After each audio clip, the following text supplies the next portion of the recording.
Each day in the United States, 17 people die while waiting for an organ transplant, according to Donate Life America. But those patiently awaiting a life-saving organ transplant might soon have good news.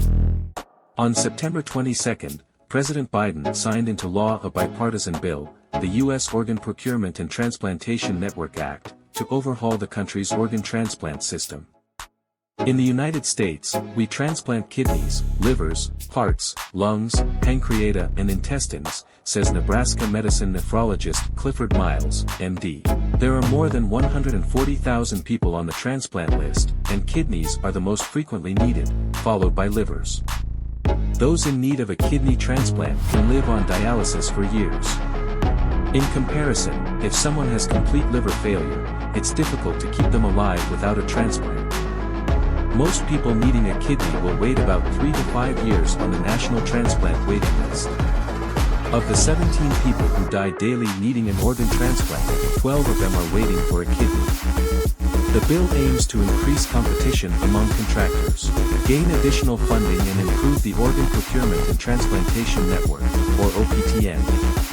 White House Press Secretary Karine Jean-Pierre told reporters that the new law will break up the monopoly system of single private nonprofits on the OPTN. Dr. Miles says the OPTN coordinates and manages organ procurement, allocation and transplantation. Since 1987, the United Network for Organ Sharing, or UNOS, has been the only entity to manage the OPTN through a contract with the Health Resources and Services Administration, or HRSA. UNOS is a private non-profit organization that manages the organ transplantation system under contract with the federal government. UNOS has been criticized over the years, and a Senate Finance Committee reported that the broken system caused long waits for organ transplants, leading to deaths. According to the National Library of Medicine, white patients are more likely than black patients to be rated as appropriate candidates for organ transplantation. There's evidence that people of color and those in lower socioeconomic statuses are less likely to get organ transplants, says Dr. Miles. Some of the reform aims to fix the disparities and inefficiencies in the process, anywhere from managing organ donors to procurement, as well as scrutiny of the transplant. Organs rarely get lost during transplant, but it has happened. Part of the scrutiny, Dr. Miles says, is that one entity controls the entire OPTN contract, which made sense when the organ transplantation system and need for organs was smaller. The number of donors and patients that need an organ transplant has grown exponentially. The system has outgrown itself, says Dr. Miles.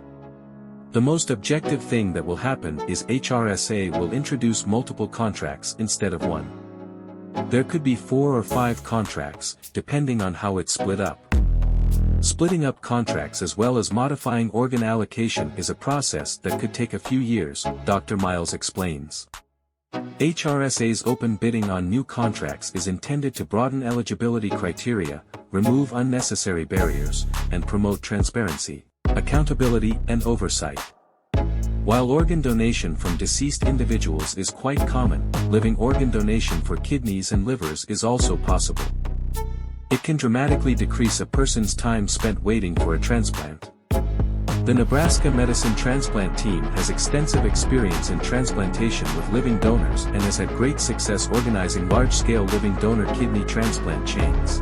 Thank you for watching. Don't forget